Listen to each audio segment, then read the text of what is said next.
दोस्तों स्वागत है आप सभी का आपका अपना यूट्यूब चैनल जीटीएम स्टडी में। दोस्तों आज के इस वीडियो में 12th क्लास फिजिक्स का सबसे ज़्यादा मोस्ट इंपॉर्टेंट गेस्ट क्वेश्चन आपको इस वीडियो में लेकर आए हैं। तो प्लीज़ दोस्तों इस वीडियो को लास्ट तक बने रहेगा। फटाफट आपको जो है सबसे जो गेस्ट इंपॉर्टेंट क्वेश्चन आपको इस वीडियो में हम प्रोवाइड करा रहे हैं, तो प्लीज़ आप लास्ट तक जरूर बने रहेगा। और दोस्तों लास्ट तक इसे जरूर देख लीजिएगा, एक भी क्वेश्चन स्किप नहीं करेगा दोस्तों, क्योंकि आपको जो है सबसे जो ज़्यादा से ज़्यादा मोस्ट इंपॉर्टेंट वही इसमें हम प्रोवाइड किए हैं और काफ़ी अच्छा तरह से बताया गया है। अब प्लीज़ एग्जाम से पहले आप इसे जरूर देख के जाइएगा, क्योंकि दोस्तों आपको सारा क्वेश्चन इसी से रहेगा। तो प्लीज़ आप लास्ट तक इसे जरूर देख लीजिए, एक भी क्वेश्चन स्किप नहीं करेगा। फर्स्ट प्रश्न में कह रहा है कि इलेक्ट्रॉन वोल्ट मात्रक है। इलेक्ट्रॉन वोल्ट मात्रक है तो आवेश की, विभवांतर की, धारा की, ऊर्जा की। तो इलेक्ट्रॉन वोल्ट जो मात्रक होता है वह ऊर्जा की होता है, ठीक है, ऊर्जा की। तो मेरा डी ऑप्शन यहाँ पे करेक्ट हो गया, ऊर्जा की। नेक्स्ट क्वेश्चन दूसरा नंबर में कह रहा है कि कैथोड किरणें होती है। कैथोड किरणें होती है इलेक्ट्रॉन, न्यूट्रॉन, प्रोटॉन या फोटोन। तो कैथोड किरणें जो होती है वह इलेक्ट्रॉन होती है, ठीक है। तो ये ऑप्शन यहाँ पे करेक्ट हो गया, इलेक्ट्रॉन। यानी कैथोड किरणें जो होता है नेगेटिवली चार्ज होता है, इसलिए इसे इसमें इलेक्ट्रॉन रहता है, ठीक है। तो ये ऑप्शन यहाँ पे करेक्ट हो गया। नेक्स्ट क्वेश्चन तीसरा नंबर में कह रहा है कि पी टाइप के अर्धचालक में मुख्य धारावाहक होता है। पी टाइप के अर्धचालक में जो मुख्य धारावाहक होता है इलेक्ट्रॉन होता है, होल होता है, फोटोन होता है या प्रोटॉन होता है। तो पी टाइप के अर्धचालक में जो मुख्य धारावाहक होता है वह होल होता है, ठीक है, होल। तो बी ऑप्शन यहाँ पे करेक्ट हो गया, होल। नेक्स्ट क्वेश्चन चौथा नंबर में करा है कि किसी एम द्रव्यमान के भी वेग से गतिमान कण का तरंगदैर्घ्य होता है। यानी एम द्रव्यमान का जो है कोई भी मैंने है गतिमान कण है, उसमें भी वेलोसिटी से मैंने गतिमान है, तो उसका जो तरंगदैर्घ्य होगा लैम्डा होगा, वह क्या होगा, तो लैम्डा बराबर जो होता है HY/mv होता है, ठीक है, HY/mv। तो देखिए कौन सा ऑप्शन में दे रहा है, मेरा सी ऑप्शन में दे रहा है, तो सी ऑप्शन यहाँ पे करेक्ट हो जाएगा, ठीक है। एम द्रव्यमान के भी वेग से गतिमान कण का जो तरंगदैर्घ्य होता है लैम्डा बराबर जो होता है वह HY/mv होता है, ठीक है। तो सी ऑप्शन यहाँ पे करेक्ट हो गया। नेक्स्ट क्वेश्चन पाँचवा नंबर में कह रहा है कि प्रकाशीय पथ बराबर होता है। प्रकाशीय पथ बराबर होता है, तो प्रकाशीय पथ बराबर जो होता है अपवर्तनांक गुने पथ की लंबाई होता है, ठीक है। तो बी ऑप्शन यहाँ पे करेक्ट हो गया, अपवर्तनांक गुने पथ की लंबाई। प्रकाशीय पथ बराबर होता है अपवर्तनांक गुने पथ की लंबाई। तो बी ऑप्शन यहाँ पे करेक्ट हो गया। नेक्स्ट क्वेश्चन छठा नंबर, एमीटर का प्रतिरोध होता है। एमीटर का प्रतिरोध होता है कम होता है, बहुत कम होता है, बड़ा होता है या बहुत बड़ा होता है। तो एमीटर का जो प्रतिरोध होता है वह बहुत ही कम होता है, ठीक है। तो बी ऑप्शन यहाँ पे करेक्ट हो गया, बहुत कम होता है। यही अगर आपसे वोल्ट मीटर का पूछा जाता तो उसमें बहुत अधिक होता है, ठीक है, बहुत अधिक होता है वोल्ट मीटर में, ठीक है। वोल्ट मीटर में प्रतिरोध बहुत अधिक होता है, लेकिन एमीटर का जो प्रतिरोध है बहुत कम होता है। तो बी ऑप्शन यहाँ पे करेक्ट हो गया। नेक्स्ट क्वेश्चन सातवां नंबर में करें कि निम्न से कौन विद्युतीय चुम्बकीय तरंग नहीं है, ठीक है। विद्युत चुम्बकीय तरंग नहीं है, प्रकाश तरंग है, अवरक्त तरंग है, ध्वनि तरंग है, एक्स तरंग है। तो विद्युत चुम्बकीय तरंगे जो नहीं है वह ध्वनि तरंग है, ठीक है, ध्वनि तरंगे। तो सी ऑप्शन यहाँ पे करेक्ट हो गया, ध्वनि तरंगे। ध्वनि तरंगे जो होते हैं यह मैकेनिकल वेव होता है, ठीक है। तो मेरा याद रखिएगा ये ऑप्शन मैकेनिकल वेव होता है, ठीक है। तो सी ऑप्शन यहाँ पे करेक्ट हो गया। नेक्स्ट क्वेश्चन आठवां नंबर में करें आवेश का बीमा होता है। आवेश का बीमा होता है, तो आवेश का जो बीमा होता है वह 80 होता है, ठीक है, 80। तो ये ऑप्शन यहाँ पे करेक्ट हो गया, 80। नेक्स्ट क्वेश्चन 9 नंबर में करें कि एल आर परिपथ में प्रतिबाधा होती है। एल आर परिपथ में प्रतिबाधा होती है, तो प्रतिबाधा पूछ रहा है, ठीक है। तो इसका जो मैंने करें मतलब वैल्यू जो क्या होगा, R² plus omega square L square के अंडर रूट होता है, ठीक है। तो मेरा कौन सा ऑप्शन में सी ऑप्शन है, प्रतिबाधा पूछा जा रहा है, तो मेरा सी ऑप्शन यहाँ पे करेक्ट हो गया, प्रतिबाधा। यही अगर आपसे कहीं शक्ति गुणांक पूछा जाता तो R/R² plus omega square L square के अंडर रूट होता है, ठीक है, अगर शक्ति गुणांक पूछा जाता तो। लेकिन यहाँ पे प्रतिबाधा पूछा जा रहा है, तो सी ऑप्शन यहाँ पे मेरा करेक्ट हो जाए। यह जो होगा शक्ति गुणांक पूछा जाता तब यहाँ पे ये आंसर होता है, ठीक है, दोनों आप याद रखिएगा। नेक्स्ट क्वेश्चन 10वां नंबर का, यदि डेल्टा किसी जगह का नमन कोण है तो tan डेल्टा का व्यंजक होगा। यानी कि डेल्टा जो है किसी जगह का नमन कोण है तो tan डेल्टा का व्यंजक होता है। तो tan डेल्टा बराबर जो होता है, tan डेल्टा बराबर जो होता है वो क्या होता है, बीवी बटा के BH होता है, ठीक है, बीवी बटा के BH होता है। कौन सा ऑप्शन में, सी ऑप्शन में दे रहा है, तो सी ऑप्शन यहाँ पे करेक्ट हो जाएगा, ठीक है। नेक्स्ट क्वेश्चन 11 नंबर में कह रहा है कि व्यतिकरण फ्रिंज की चौड़ाई होती है। व्यतिकरण फ्रिंज की चौड़ाई होती है, यहाँ पे देखा है पहला ऑप्शन है लैम्डा डी बटा के डी, दूसरा में है लैम्डा डी बटा के कैपिटल डी और डी बटा के डी लैम्डा, और यहाँ पे चौथा अंदर है डी इंटू लैम्डा डी, ठीक है। तो फ्रिंज की चौड़ाई कह रहा है, ठीक है, तो लैम्डा डी बटा के डी होता है, ठीक है। आप ये वैल्यू याद रखिएगा, काफ़ी इंपॉर्टेंट ये फार्मूला याद रखिएगा, काफ़ी इंपॉर्टेंट फार्मूला है, ठीक है। तो मेरा ए ऑप्शन यहाँ पे करेक्ट हो जाएगा। फ्रिंज की चौड़ाई होती है वो लैम्डा डी बेटा का डी होता है, ठीक है। तो मेरा ए ऑप्शन यहाँ पे करेक्ट हो गया। नेक्स्ट क्वेश्चन 12 नंबर में करें कि रेडियो एक्टिव परमाणु के लिए कौन सा संबंध सही है। रेडियो एक्टिव परमाणु के लिए जो कौन सा जो संबंध है वह सही है। तो इसका जो राइट आंसर हो जाएगा ऑप्शन नंबर डी, अर्ध आयु बराबर जो होता है 0.6931 इंटू औसत आयु होता है, ठीक है। तो डी ऑप्शन यहाँ पे करेक्ट हो गया। डी ऑप्शन यहाँ पे करेक्ट हो गया। नेक्स्ट क्वेश्चन 13 नंबर में कह रहा है कि दशमिक संख्या 25 का द्विधारी होता है। दशमिक संख्या 25 जो है इसका द्विधारी यानी आपको डेसिमल से बाइनरी में कन्वर्ट करना है। तो इस तरह का प्रश्न आपको हम करवाए हुए हैं। तो देखिए 25 से इस तरह से लिख लेना है, उसके बाद यहाँ से 2 से भागा देते जाना है, ठीक है। कितना मिलेगा 12 मरतबे कुछ शेषफल कितना तो 1, तो यहाँ पे लिख देंगे। फिर 2 से लगाएंगे कितना मरतब 6 मरतब शेषफल कुछ नहीं तो 0। फिर 2 से भागा लगाएंगे कितना मरतब 3 मरतब लगेगा शेषफल कुछ नहीं तो 0। 2 से भागा लगाएं 1 मरतबे कितना शेषफल तो 1, ठीक है। तो ये मेरा आ गया। फिर इस वैल्यू को आप नीचे से ऊपर की ओर लिखिएगा तो मेरा कितना क्या 1 1 0 0 1, ठीक है। तो और यहाँ पे बेस में 2 हो जाता है। तो देखिए कौन सा ऑप्शन में है, मेरा सी ऑप्शन में मिल रहा है, तो ठीक है। तो सी ऑप्शन यहाँ पे करेक्ट हो जाएगा, ठीक है। इस तरह से आपको भागा देते जाना है और जो शेषफल आएगा वो इस टाइप में लिखते जाना है, ठीक है। और इसी को फिर नीचे से ऊपर की ओर लिख देना है। आंसर मेरा सी यहाँ पे करेक्ट हो गया, ठीक है। नेक्स्ट क्वेश्चन 14 नंबर में कह रहा है कि विद्युत चुम्बकीय तरंग होता है। विद्युत चुम्बकीय तरंग होता है, अनुदैर्ध्य होता है, अनुप्रस्थ होता है, प्रगामी तरंग होता है, इनमें से कोई नहीं। तो विद्युत चुम्बकीय तरंग जो होता है वह अनुप्रस्थ होता है, ठीक है, अनुप्रस्थ। तो बी ऑप्शन यहाँ पे करेक्ट हो गया, अनुप्रस्थ। दोस्तों अगर मेरा और भी दूसरे सब्जेक्ट का वीडियो देखना चाहते हैं तो लिंक डिस्क्रिप्शन में दिया हुआ है, अन्यथा आप मेरे प्ले लिस्ट में जाकर वहाँ पे आप जिस भी सब्जेक्ट की तैयारी करना चाहते हैं वहाँ पे आप मेरा उस वीडियो को देख सकते हैं, ठीक है। नेक्स्ट क्वेश्चन 15 नंबर में कह रहा है कि हाइड्रोजन स्पेक्ट्रम में कौन सी दृश्य भाग में होती है। हाइड्रोजन स्पेक्ट्रम में कौन सी जो है दृश्य भाग में होती है, लाइमन श्रेणी, बामर श्रेणी, पास्टन श्रेणी या ब्रैकेट श्रेणी। तो दृश्य भाग में जो होती है वह कौन होती है, तो यह होती है बामर श्रेणी होती है, ठीक है, बामर श्रेणी। तो बी ऑप्शन यहाँ पे करेक्ट हो गया, बामर श्रेणी। नेक्स्ट क्वेश्चन 16 नंबर में कह रहा है कि एक गर्म तार एमीटर हॉट वायर एमीटर मापता है। तो गर्म तार एमीटर जो मापता है वो आरएमएस वैल्यू को मेजर करता है, यानी प्रतिवर्ती धारा का मूल्य माध्य वर्ग को मेजर करता है। तो बी ऑप्शन यहाँ पे करेक्ट हो गया, आरएमएस वैल्यू को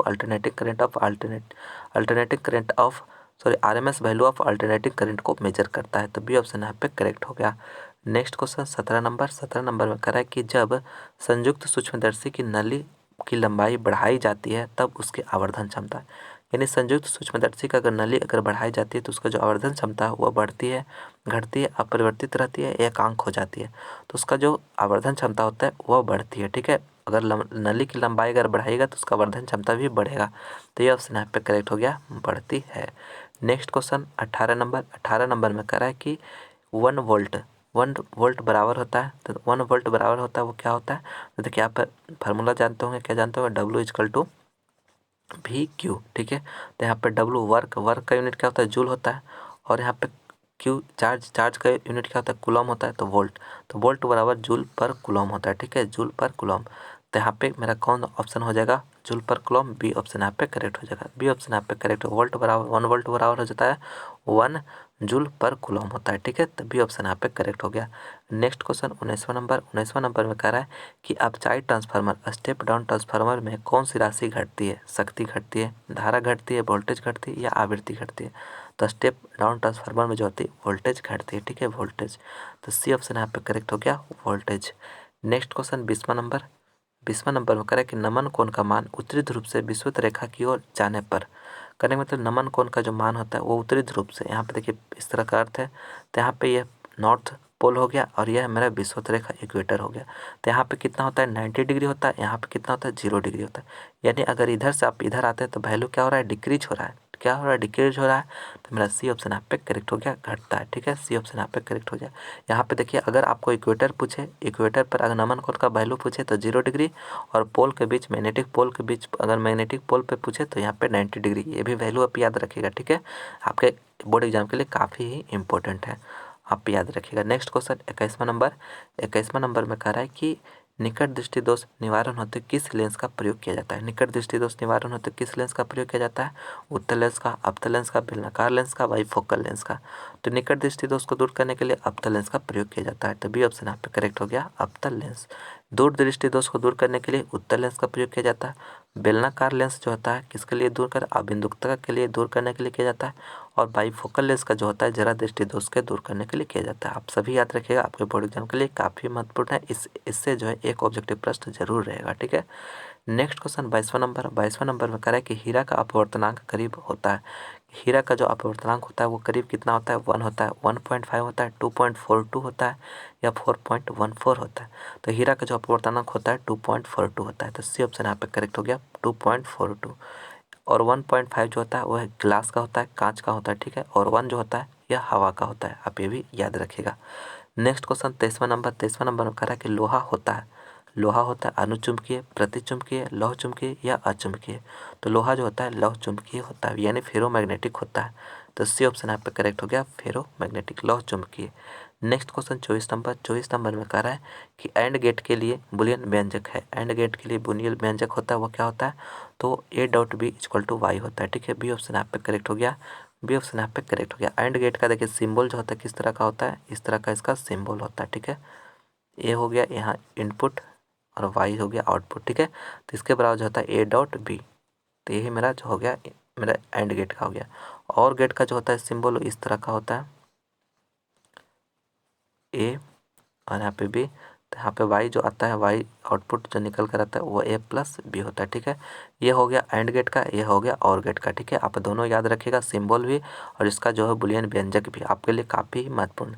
और इसके लिए हम ट्रिक भी बताएं कि यहाँ पे देखिए A एंड डी है, तो देखिए डी की तरह ही आपका जो इसका होगा सिंबल, ठीक है। देखिए डी की तरह ही दिख रहा है, तो और इसका जो डी से डॉट हो गया, तो यानी डॉट जिसमें रहेगा वो एंड गेट का होगा, ठीक है। डी से आप डॉट समझिएगा और डॉट किस में है, तो एंड गेट में, ठीक है। तो इस तरह आप ट्रिक लगाकर याद कर सकते हैं, कभी भी नहीं भूलिएगा, ठीक है। तो आप याद रखिएगा। नेक्स्ट क्वेश्चन 25वां नंबर करें कि प्लांक नियतांक की बीमा है। प्लांक कांस्टेंट का बीमा होता है, तो इसका प्लांक नियतांक का जो यूनिट होता है जूल सेकंड होता है, ठीक है। जूल सेकंड, तो जूल का कितना होता है ml² T⁻² होता है। और इसमें अगर T से गुना कर दिया जाए तो कितना आ जाएगा ml² T⁻1। मेरा कौन सा ऑप्शन हो रहा है, देखिए ए ऑप्शन हो रहा है, तो ये ऑप्शन यहाँ पे करेक्ट हो जाएगा ml² T⁻1। तो ये ऑप्शन यहाँ पे करेक्ट हो गया। नेक्स्ट क्वेश्चन 26 नंबर में करें कि प्रकाश का वेग महत्तम होता है। प्रकाश का वेलोसिटी महत्तम किस में होता है, हवा में, शीशा में, पानी में या निर्वात में। तो यहाँ पे निर्वात हो जाएगा, ठीक है, निर्वात। तो डी ऑप्शन यहाँ पे करेक्ट हो जाएगा। लाइट ऑफ वेलोसिटी जो होता है सबसे मैक्सिमम निर्वात में होता है, तो डी ऑप्शन यहाँ पे करेक्ट हो गया। नेक्स्ट क्वेश्चन 27वां नंबर काफ़ी इंपॉर्टेंट प्रश्न कर रहा है कि 1 mu बराबर होता है। तो इसका जो बराबर वैल्यू होता है वो कितना होता है, तो 1.6 × 10⁻27 kg होता है, ठीक है। आप याद रखिएगा इस वैल्यू को, काफ़ी इंपॉर्टेंट है, ठीक है। 1 mu बराबर जो होता है, तो ये ऑप्शन यहाँ पे करेक्ट हो जाएगा। 1.6 × 10⁻27 kg के बराबर होता है, ठीक है। तो ये ऑप्शन यहाँ पे करेक्ट हो गया।